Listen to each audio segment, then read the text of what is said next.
sisi pasokan sih saya kira ya tidak masalah, ya kan?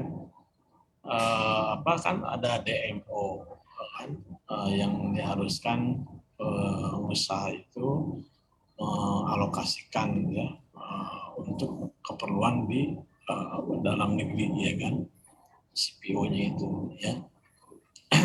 Yang jadi persoalan itu adalah ketentuan DMO ini diikuti dengan ketentuan DPO ya, dengan DPO yang harganya itu ditentukan jauh di bawah daripada harga pasarnya. Ini yang menjadi persoalan utama dalam kebijakan minyak goreng ini. Nah, tapi terlepas daripada itu, kalau kita lihat dari pasokan itu sebenarnya kan 10% itu sudah lebih dari cukup untuk memenuhi kebutuhan minyak goreng di dalam negeri itu. Nah, sekarang kan ditentukannya itu 15 ya 20%. Jadi itu sudah lebih dari cukup gitu, ya kan. Nah, itu yang pertama, ya kan.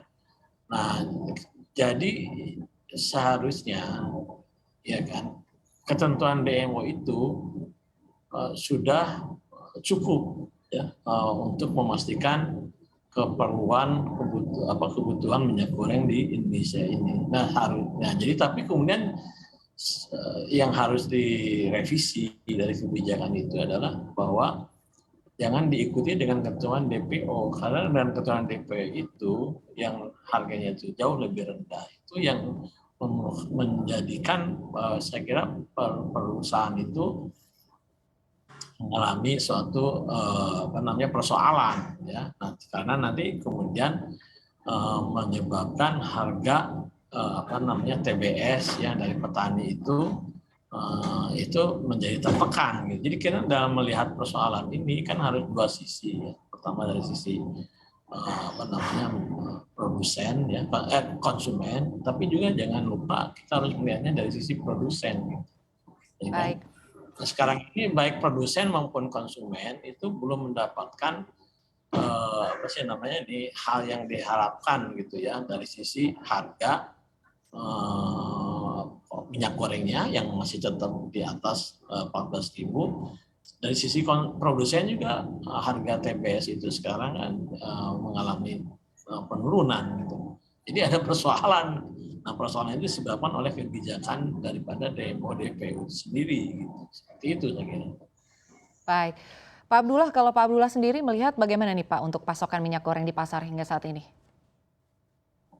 Pasokannya itu Mbak, tadi saya sebutkan bahwa banyak syarat yang harus kami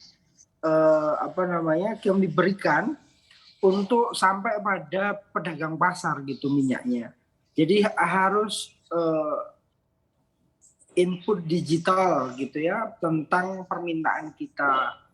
Nanti dibatasi pembeliannya. Pakai KTP dibatasi, sekarang sudah dicabut, kemarin kami protes akhirnya dicabut, tetapi tetap sama, pembeli itu harus scan KTP gitu, harus menunjukkan NIK untuk input data.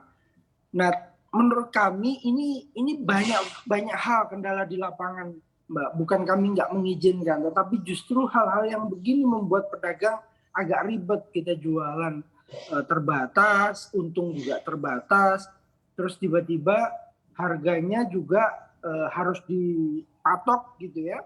Kalau enggak nanti kita ditindak dan seterusnya, ini yang membuat pedagang agak sulit. Nah, pasokannya itu tiap-tiap daerah berbeda-beda. Kalaupun di tiap pasar itu biasanya per minggu 3 tangki gitu ya, sekarang paling cuma 1. Pasokannya nggak begitu banyak, bergantung pada persyaratan-persyaratan yang kami bisa penuhi. Itu beberapa hal yang terjadi sehingga pasokan masing-masing pasar berbeda-beda.